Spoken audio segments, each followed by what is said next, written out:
El liderazgo de enfermería. Es mucho lo que se habla del liderazgo.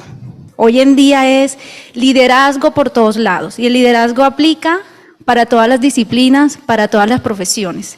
Pero es cierto que hemos escuchado por allí que se está perdiendo el liderazgo en enfermería, que el que lo tiene muy poquito, que hay que desarrollarlo y han salido un sinnúmero de campañas para esto, ¿cierto? Pero hay algo importante en enfermería y en todos lados. Si usted no conoce, si usted no tiene conocimiento, ¿qué lidera? Nosotros no nacemos siendo líderes. Hay personas que nacen con unas habilidades propias, ¿sí? Que les sirven mucho en el liderazgo, pero realmente nosotros no nacemos, ay, ya nací, tengo 2 años, soy líder transformacional. Nosotros no nacemos siendo líderes, ¿cierto? Nosotros vamos desarrollando esas habilidades y esas capacidades a lo largo de nuestra profesión. Pero para eso hay que tener conocimiento. Eso no llega así como cuando cae el meteorito y todo el mundo tiene poderes alrededor. No, eso no llega así. Hay que educarse. Y miren que ya hemos tenido 2 presentaciones donde nos hablan mucho de la importancia de la educación en enfermería. Entonces, ¿qué es un líder? Un líder es una persona que tiene una capacidad de inspirar a otros. Inspira, una persona que es capaz de coger un grupo de personas y hacerlas trabajar en equipo, una persona que motiva, una persona que toma decisiones. Y esas decisiones no siempre son decisiones fáciles o no siempre son decisiones que le agradan a todo el mundo, pero hay que tomar decisiones, hay que tomarlas.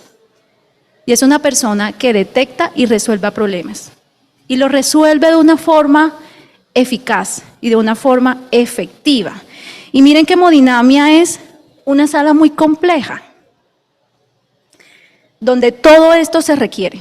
Es una sala donde hay días buenos, donde hay días malos, donde un día tenemos un paciente y al otro día tenemos 15. Donde solo tenemos cateterismos un día, pero al otro día tenemos TAVIs, ¿cierto? Y eso hace que sea complejo, y complejo también en conocimiento.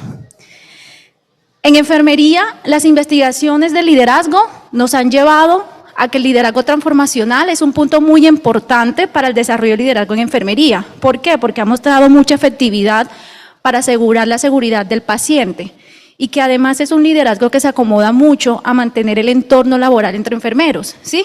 Eso es lo que nos muestran hoy en día muchas investigaciones y todas coinciden, la mayoría, coinciden en que el liderazgo transformacional es el camino.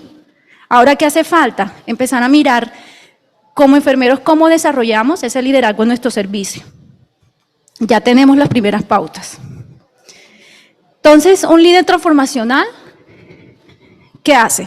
Conoce a su equipo, conoce cuáles son las habilidades que tiene cada uno de sus equipos y los lleva a cumplir el objetivo, ¿sí?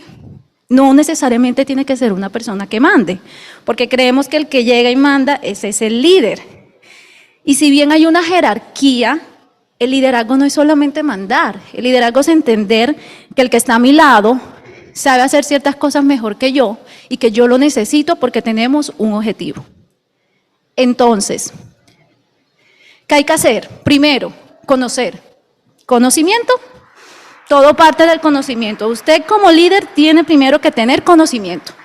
Tiene que conocer los procesos, tiene que conocer su servicio y tiene que conocer su personal. ¿Qué es lo segundo? Compartir el conocimiento. Porque qué feo es conocer mucho y no compartirlo. Y creer que somos los únicos que sabemos.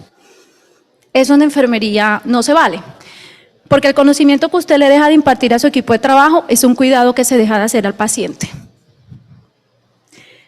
¿Qué hay que hacer? Concientizarse. Concientizarse de que el líder enseña a través de ejemplos. Nosotros debemos enseñar a través de ejemplos. No es llegar y mandar y decir, hay que hacer. Nosotros debemos dar el ejemplo. El ejemplo empieza por el líder, porque yo tengo que hacer que esa persona vea en mí que eso sí funciona. Y de ahí también parte el liderazgo. Confiar. Hay que tener confianza en nuestro equipo de trabajo. Debo confiar en lo que cada uno de los de mi equipo de trabajo sabe, en las habilidades y las capacidades que tiene. Y yo tengo que hacer que mi equipo confíe en mí. ¿Sí? Eso es importantísimo. Y hay que impulsar. El líder debe impulsar a su equipo. Porque cuando empezamos a trabajar en equipo, las personas empiezan a tener ideas. Y son ideas muy buenas. Y uno como líder debe impulsar a las personas y a nuestros miembros a que todas esas ideas se vayan desarrollando. Y eso es muy importante. Liderando Modinamia con conocimiento, entonces los invito a centrarse en estos 3 ejes. 30 minutos, 20 minutos son muy poco, pero vamos a tratar de que ustedes se lleven una idea de este tema para cada uno de sus sitios de trabajo. Entonces, ¿en qué nos centramos? En habilidades de liderazgo, habilidades de gestión, conocimiento técnico y clínico. Nadie nace con esto, los desarrollamos y los aprendemos a conocer. Entonces, habilidades de liderazgo, comunicación efectiva, de haber una comunicación clara, precisa, concisa, en donde yo como emisor debo darle a entender el mensaje al receptor, donde el receptor debe entenderme, donde yo debo entenderle, porque imagínese usted explicándole a un paciente un cuidado de enfermería y usted no sabe si entendió y se tiene que ir para la casa. ¿Sí? Entonces yo debo asegurarme de que ese paciente y ese cuidador me entienda. ¿Por qué cuidador? Porque el paciente que nos llega a Modinamia a veces es de avanzada edad, ¿cierto? La mayoría, aunque estamos viendo pacientes muy jóvenes hoy en día, haciéndose cateterismos, pero la mayoría son de avanzada edad. Comunicación efectiva con mi equipo de trabajo, comunicación efectiva con los que están dentro de la sala y comunicación efectiva con los que están fuera de la sala. Porque Modinamia no solamente es la puerta donde dice Modinamia hacia adentro, es que el paciente sale de allí y nosotros tenemos una responsabilidad educativa como personal de Modinamia. ¿Cuál es nuestra responsabilidad educativa? Si el paciente pasa a hospitalización o pasa a UCI y mi compañero no sabe cuáles son los cuidados de ese paciente post-cateterismo o post-intervención, pero yo lo sé. Y yo debo educarlo, y yo debo decirle cómo debe ser el cuidado. ¿Cómo lo pueden hacer? A través de un plan de cuidado, a través de una hoja de recomendación, a través de capacitación, como ustedes quieran. Pero hay una responsabilidad allí. Resolución de problemas, ya lo habíamos visto, el líder encuentra problemas y los debe resolver, y todo el mundo espera que el líder de la sala sea quien los resuelva, sea el enfermero. Delegar responsabilidades. ¿Qué pasa en nuestras salas? En muchas salas, enfermería hace muchas labores administrativas y muchas veces toca delegar responsabilidades asistenciales. El problema no es delegar las responsabilidades, el problema es que usted antes de delegar una responsabilidad debe enseñar cómo asumir esa responsabilidad. Y luego de eso, usted entra en un proceso de supervisión, porque yo no le asigno la responsabilidad a X persona y ya me desentiendo de eso. Yo igual no debo perder mi visión de supervisar, no porque la otra persona no la haga bien, es que yo soy el líder y yo delegué una responsabilidad que era mía. Y la motivación siempre está, siempre hay que motivar. Cuando el equipo pierde la motivación, terrible. Habilidades de gestión, entonces, una vez usted logra enfocarse en habilidades de liderazgo, enseguida agarraditos de la mano vienen las habilidades de gestión. ¿Por qué? Usted inicia planificando. Mire, el médico es quien realiza los procedimientos, ¿cierto? Pero ¿quién es el dueño de la sala? ¿Sí? ¿Quién hace todo lo que está detrás del telón? Ahí dirán. ¿Quién planifica? Entonces, planificar es decir, ¿qué va a pasar con esta jornada? ¿Tengo los insumos? ¿Tengo los pacientes? ¿Tengo el recurso? ¿Cuál es mi objetivo hoy?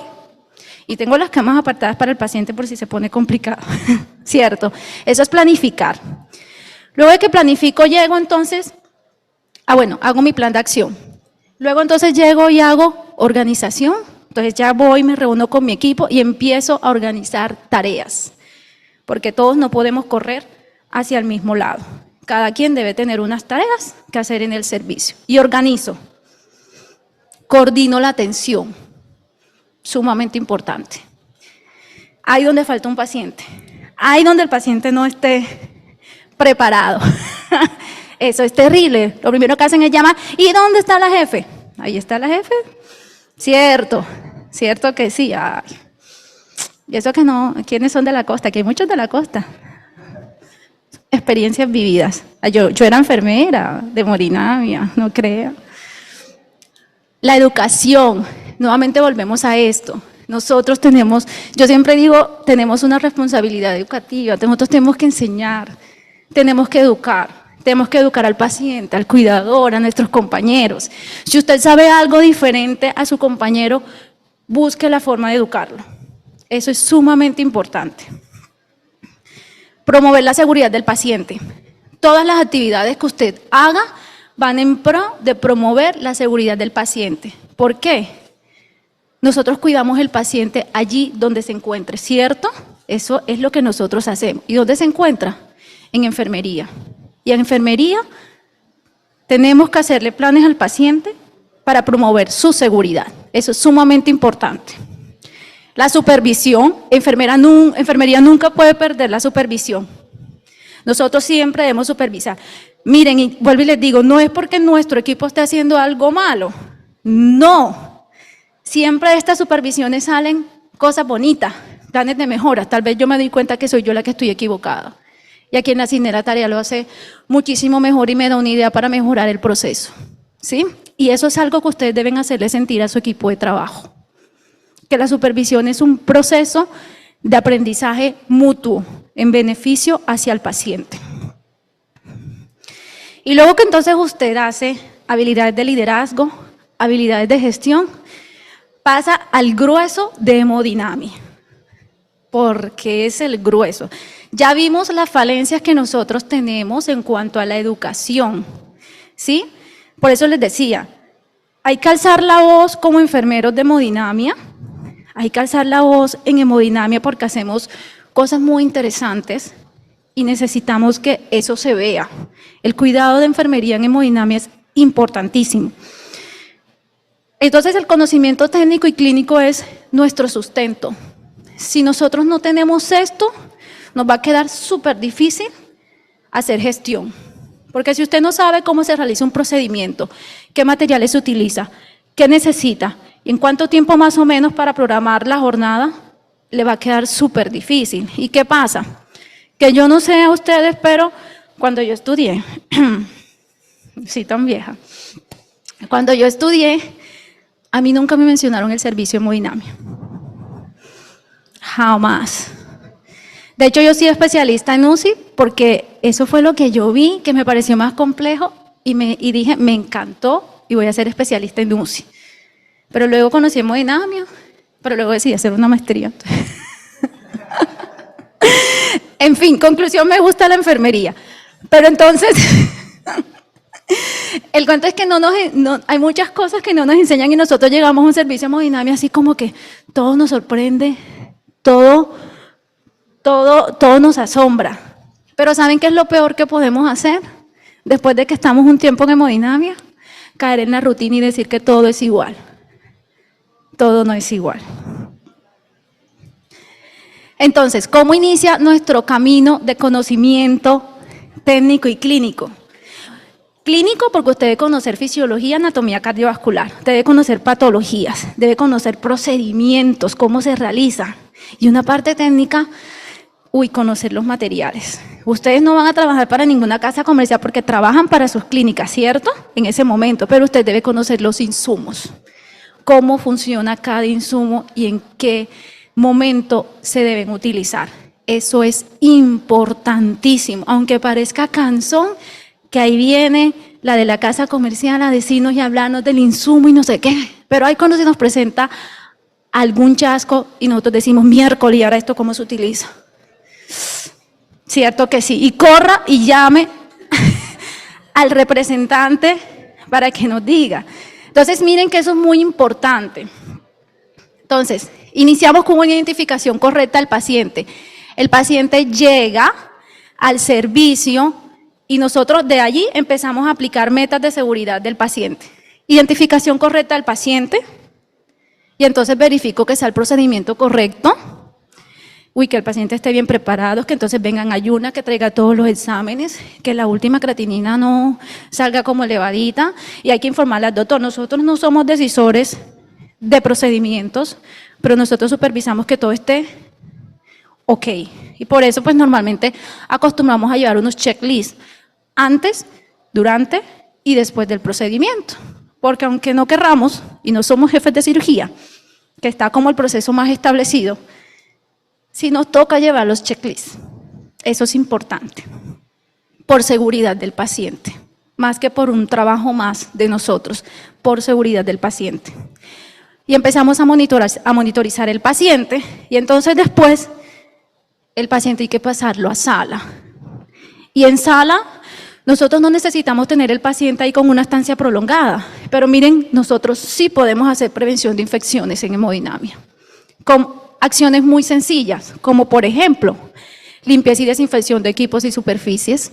Yo no puedo ingresar un paciente a sala, uno y otro sin hacer asepsia de equipos de alto toque, sin hacer asepsia de la camilla, ¿cierto? Eso es sumamente importante.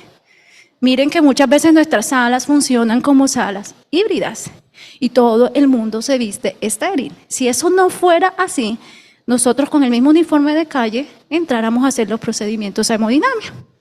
Entonces ingresamos con limpieza y desinfección de equipo y superficies entre paciente y paciente. No estamos hablando de una limpieza terminal, estamos hablando de una limpieza básica entre paciente y paciente. Preparación de la mesa. Quien prepara la mesa debe conservar siempre la técnica estéril. Y eso es sumamente importante.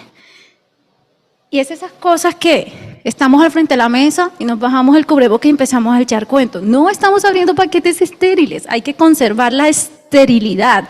Y yo debía haber hecho un proceso antes donde debo tener todos mis elementos de protección y todo debe ser estéril, no por mí, por ese paciente. La eliminación del vello. Pues acá nosotros nos basamos en la prevención de la infección del sitio quirúrgico, donde las recomendaciones son muy claras y lo que nos recomiendan es que la eliminación del vello debe hacerse justo antes del procedimiento, ¿cierto? Y debe hacerse con una máquina o lo que llamamos clipper, con cabezal que sea desechable, ¿sí? Para evitar que de pronto los vellos se vayan a enconar, que queden heridas abiertas y vayamos de pronto a hacer como ese camino de infección, porque ustedes dirán, ay, pero que no abrimos piel. Pero hicimos una punción y es importante. La preparación de la piel. Muchos dicen que con esto sí, que con esto no. La recomendación que tiene la OMS para infección de sitio quirúrgico claramente está dada alcohol y clorhexidina. Preferiblemente que no sean tarros reembasados. Si no reembasamos, preferiblemente si son unidosis. Y la preparación de la piel también se hace estéril. Si ya montamos la sala, la mesa estéril, la preparación de la piel, ¿quién la realiza? También debe hacerlo conservando la técnica estéril, porque ese es el paso para dejar el paciente listo para luego realizar la punción y el posterior procedimiento, ¿cierto? La prevención de bacteremias, porque miren que acá también hacemos eso. A veces creemos que solamente el que hace prevención de bacteremias asociadas a catéteres es el personal de UCI, pero no. Y cuando les llega al paciente de UCI con un acceso venoso central y tienen que administrarle un medicamento. ¿Quién administra el medicamento? ¿Quién está rotando? ¿Y qué debe saber? Debe tener nociones de cómo previene las bacteriemias, porque va a manipular ese catéter. Y con una sola, o sea, es que para infectar al paciente no se necesitan 3 días, se necesita una mala práctica una sola vez. Entonces sí hacemos prevención de bacteriemias en hemodinamia. Miren cómo se va ampliando nuestro plan de cuidados en hemodinamia, pero el paciente solo va a demorar 20 minutos en un cateterismo o 15 minutos en un cateterismo diagnóstico. Pero miren todo lo que hay que hacer. Importante, higiene de manos. Lo puse allí y lo puse así con esa letra porque higiene de manos es transversal. Yo debo hacer higiene de manos en todo momento o conservando los 5 momentos de higiene de manos de la Organización Mundial de la Salud. Acabo de atender al paciente, higiene de manos. Voy a preparar la mesa, higiene de manos. Voy a preparar al paciente, higiene de manos. Voy a administrar el medicamento, higiene de manos. ¿Sí? Voy a vestir al paciente, higiene de manos. Higiene de manos para todo y para todos. Para todo y para todos. Porque debe ser una exigencia. Incluso para nosotros, cuando somos de la industria e ingresamos a sala con ustedes. Eso debe ser una exigencia, el higiene de manos. Conocer los materiales que tengo en la sala, como lo veníamos diciendo. ¿Para qué sirven esos materiales? ¿Por qué unos materiales se utilizan en punciones radiales? ¿Por qué otros en femorales?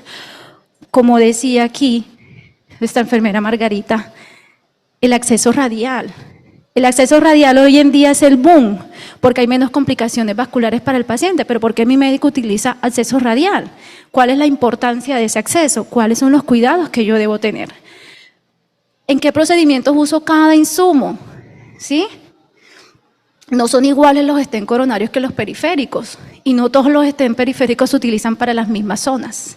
Y no todos los diámetros de las guías se utilizan para las mismas zonas del cuerpo. Eso es un conocimiento muy amplio y yo sé que cuando uno llega a hemodinamia no lo aprende en 2 meses. Pero es importante empezar ese camino de aprendizaje y apoyarse con quien tenemos al lado. Cuidados de la piel, miren tan importante que es prevención del MARSI. Nosotros creemos que MARSI solamente en neonatos, en UCI, el cuidado de las úlceras por presión, pero no. El uso del esparadrapo, miren la injuria que nos causa, sobre todo cuando tenemos esos pacientes que le hacemos vendajes compresivos. Y si bien en el mercado ya existen formas como la manilla Teraván, que podemos prevenir este tipo de complicaciones en la piel porque hacemos compresión sin necesidad de utilizar esparadrapo.